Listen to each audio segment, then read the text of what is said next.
Hello guys, so now we are going to convert the user live location geographic coordinates into the human readable address, and it can be done using the reverse geocoding API.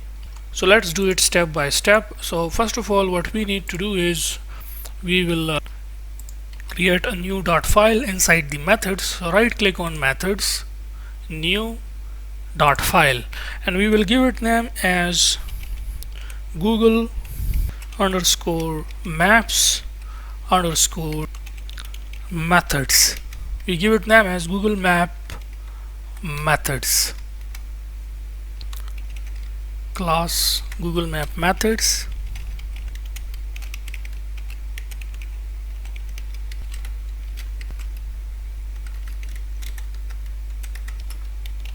Static future string.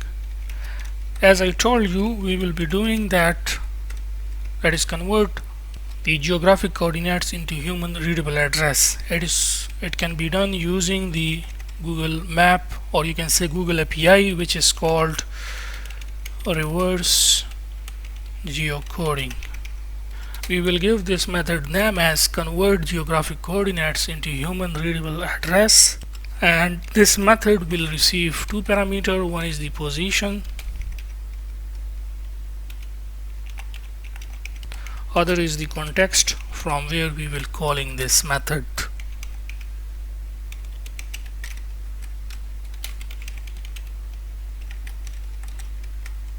We will initialize a string type variable. We will give it name as human readable address.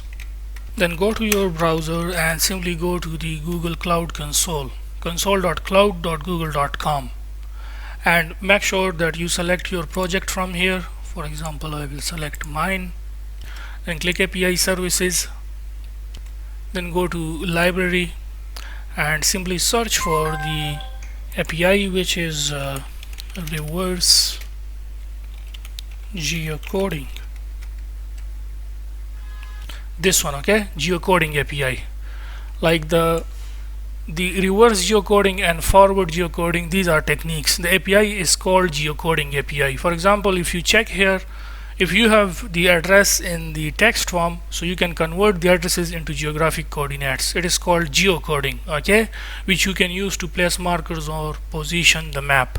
This API also allows you, now this is the part which you will be doing, this API also allows you to convert geographic coordinates into an address. It is called reverse geocoding, okay. So we have the user live location, which is in geographic coordinates, simply means latitude and longitude in form of numbers. So we will convert the geographic coordinates into address. So the technique is called reverse geocoding. The API name is Geocoding API. Simply search for Geocoding API and click on it. We have to enable this, then enable.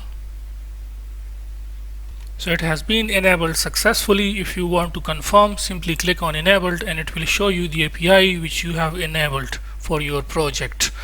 Then go to Google and simply search for reverse geocoding API. Google for it and you will see this one, reverse geocoding. Okay, it will redirect you to this page. Here you can also see the URL, and make sure that it is this one's reverse geocoding request and response. If you scroll here is the documentation, okay, how you will use it. So you will, first of all, we need this URL. So copy this URL and then go to your project, and we can say string geocoding API URL, and inside the double quotes we will paste that URL. Now the important thing is the latitude and longitude, okay, the position which we will receive here. We can get the latitude and longitude, or you can say the geographic coordinates, using this position. So first of all, this first one you can see latlang equals to this one before this comma, okay. Here what you can do is we can first add the latitude, which is the user location latitude, just like this, and then after the comma we have the longitude, just like this. Then your API key, which means our Google Map key. So this is our Geocoding API URL using which we will send request to the Geocoding API. So let's implement the method using which we will send a request and receive response. So here we can say static, we'll say send request to API. It will receive one thing as a parameter, and that will be the API URL, that is to with which API we are communicating. That URL it will receive as parameter. Then next thing is we need the HTTP. So let's go to the pubspec.yaml and add the HTTP. Click pub get. Now once it is added successfully, then come back here, and what we can do is we can first import HTTP here, http dot as HTTP, and then we can say http dot response from API. We will wait for the response from API, that is http dot get URI dot parse API URL. Inside the try catch block, the catch block will catch the exception, or you can say error message. So if any error occurs, then we can simply return the text. Now remember here, guys, please remember the same keywords which I am typing. For example, in case of error, it will return error text. Okay, because on the base of that, whenever we send request to API, we will take decisions. So we need specific words. That's why make sure to use the same words error. Similarly, in the try block, the response which we get from the API, we will check if the response from API, if the status code for that become equals to 200, it means everything gone successful. Otherwise, else there will be error. So we can say return error, the same thing. So if the response received is successful, then response from API dot body, we will get that response body, and we will assign that to a string type variable, and we will call that as data from API. Then we will JSON decode the data from API as it is in encoded form. So we can say JSON decode data from API and assign that to the variable data decoded. Then simply return the data decoded. So now, for example, for the reverse geocoding, we want to send request. So using this URL, we will send the request with the help of this method. Now how? Like this. We will say wait, and then we will call send request to API, and to which API? So it will be Geocoding API. So this URL will be received here, that is we are trying to communicate with the Geocoding API. So we will get response from the API. If the response is successful, then the if part will execute, otherwise else. Or also if there is any exception, then it will return the error. And then if it is successful, you know that we the response from the API, that body we get, we decode it, and the decoded data will be returned. So when that decoded data is returned, we will assign it to a variable response from API. And then to proceed further, we will make sure that the response from API is not equals to error.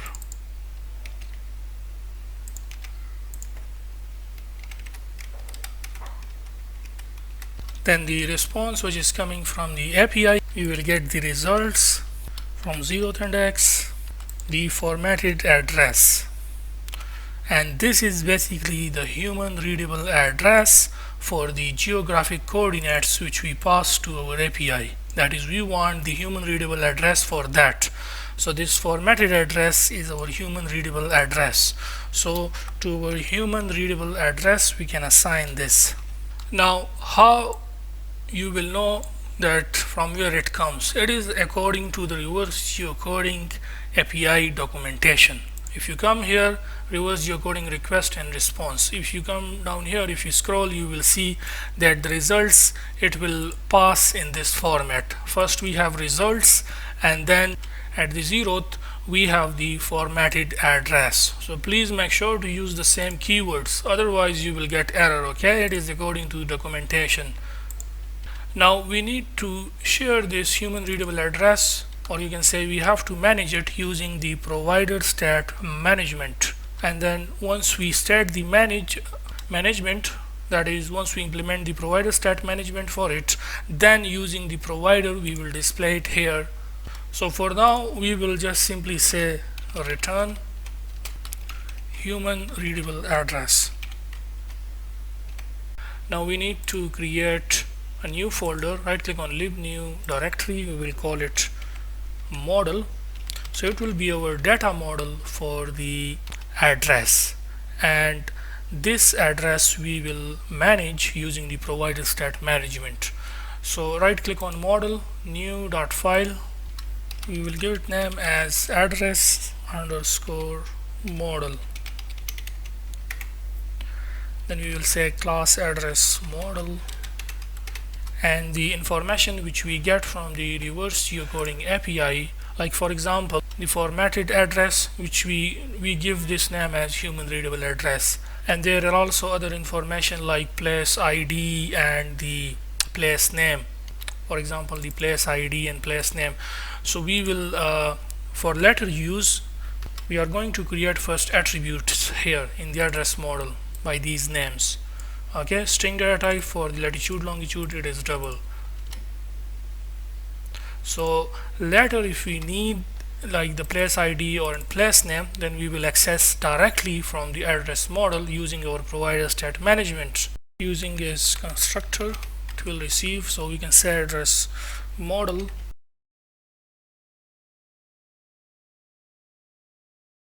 Now to the attributes, we will assign the data first which is coming from the API. For example, to our, let's create instance first of our address model, address model, address model, and now we can say address model dot human readable address. So to the human readable address we will assign the human readable address, and the place name, as I told you, it is the same, which is human readable address. So we can say to the place name we will also assign the human readable address, and there is a reason for using this place name. Later on we will make use of it at different place. And then we have the place ID. So the place ID we can get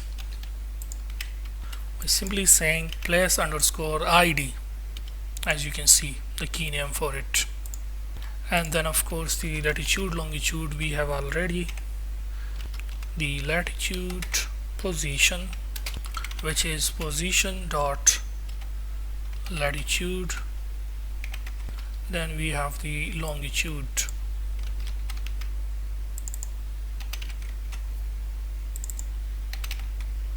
Now next thing is we have to manage or share this address information using the provider stat management.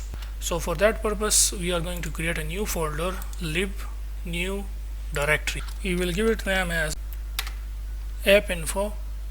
Then right click on app info, create dot file. We will give it name as app underscore info class app info, which will extend the change notifier, address model. So we will have two things. First one is pickup location, other one will be the drop off location, or you can call it destination location.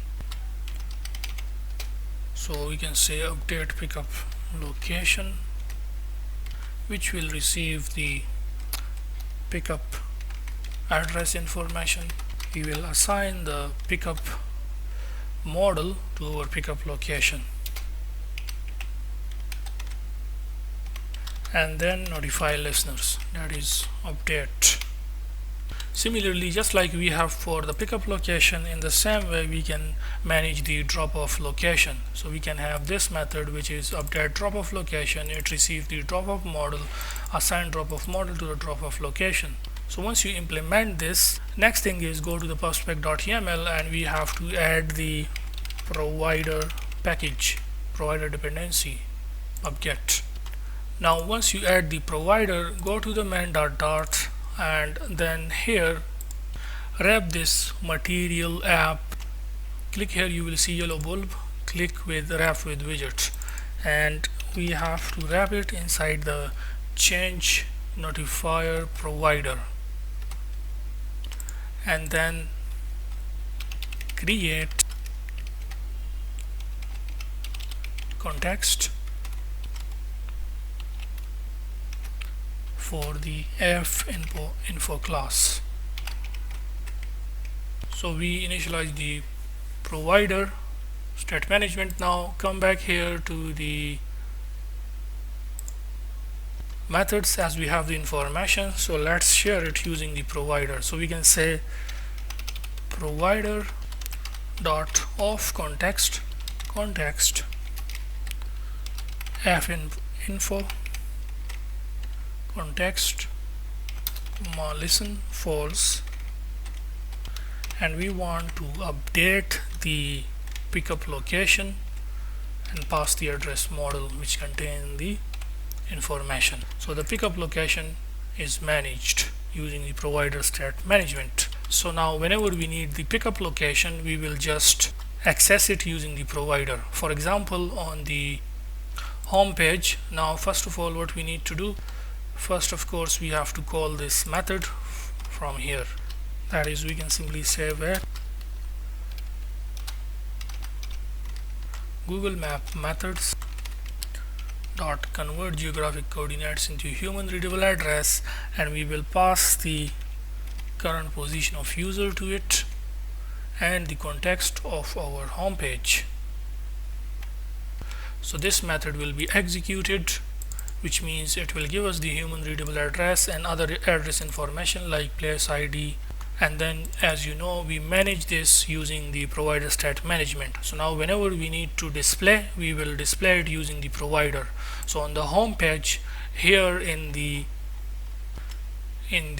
to from, that is the current location, from the current location. So now we don't need to provide the hard coded, we need to provide the actual values, and as I told you we can access it using the provider because it has been managed already using the provider state management.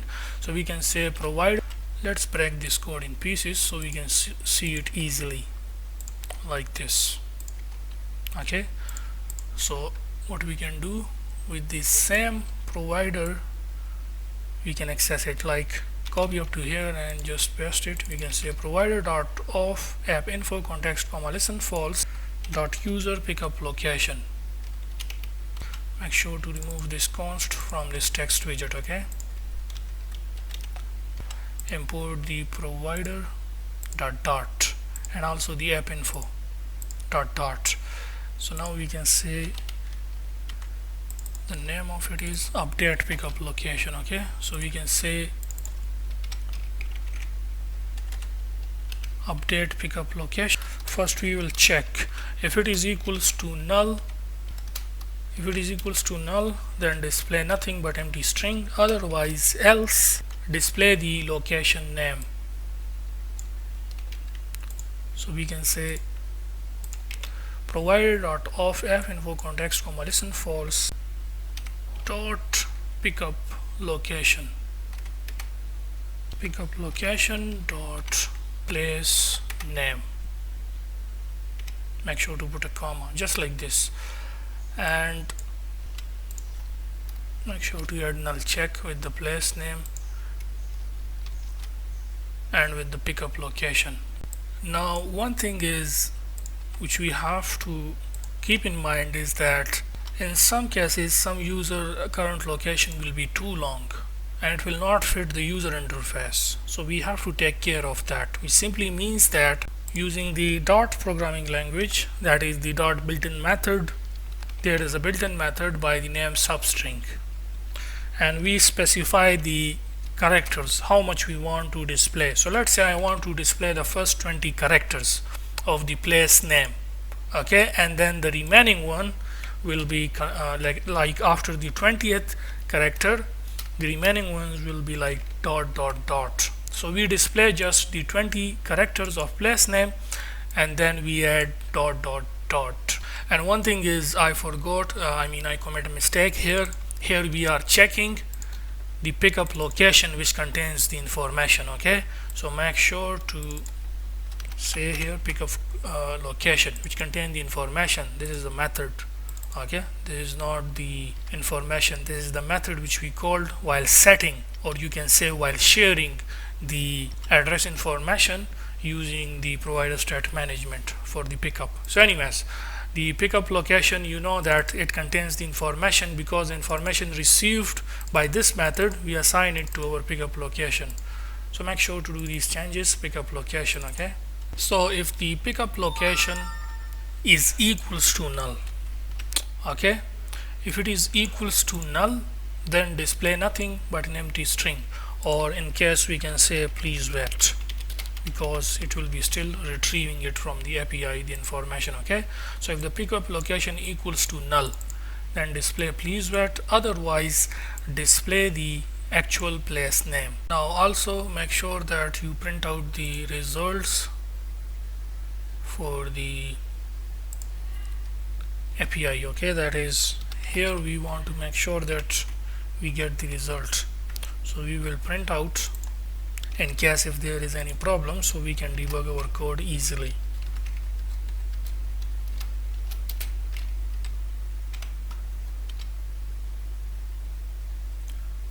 Error, the keyword is error, otherwise else. If there is error, then we will print out, that is error occurred.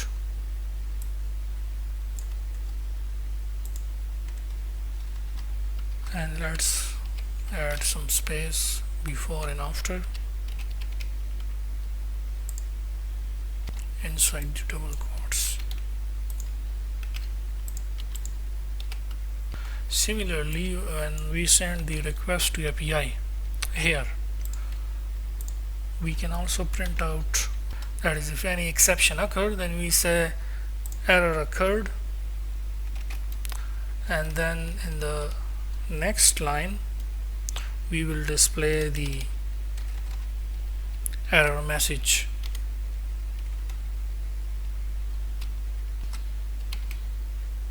So now let's install the app on our phone.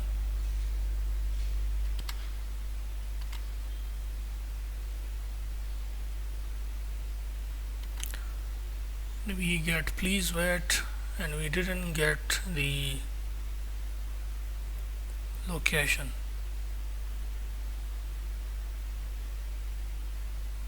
However, you can see that we get the human readable address. It is working, as you can see.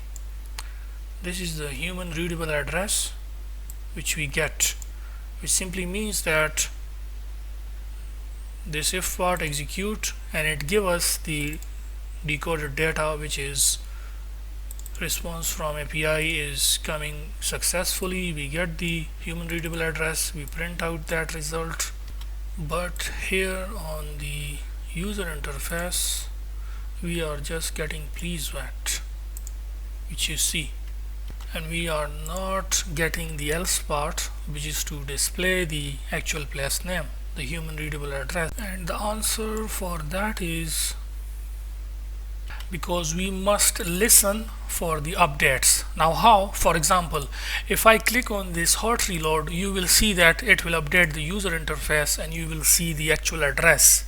Okay, please make sure that set listen to true, which means start listening for the new updates. Okay, that is, once the place name is available, then instead of please wait, we display the actual place name. So using the provider state management, that is how we can manage the states without refreshing the page. We just listen for the updates. When the new update is available, simply display it on the user interface. Now just for the testing purposes, I'm going to, for example, I'm going to change the address. Okay, click here on this three-dotted icon. It will open up the extended controls. And listen, please guys, please test your application on your real smartphones, not on the emulators. Okay, because I already told you guys, the emulator has problems in the new Android Studio version. It shows you blank screens sometimes continuously, and for that you have to delete, uninstall the old app and install the app again. So anyways, I'm going to change my location, let's say to here. Okay, set, and then I will install the app on the phone again. So you can see that it is working fine, and if you want, you can of course increase the characters, that is how much characters you want to display, and then convert the remaining ones to dotted form. It is totally up to you. And for example, if you don't want, you can simply remove the substring feature like this. Okay, and it will show you the complete address on the user interface like this. But as I told you, for some users, the addresses, their current location addresses will be too long. Okay, so it will show you the render flow UI error in Flutter. So in order to fix that, that's why we add this substring dot built-in function, where we display just the first 30 characters of the human readable address, and the remaining one is converted to dotted form.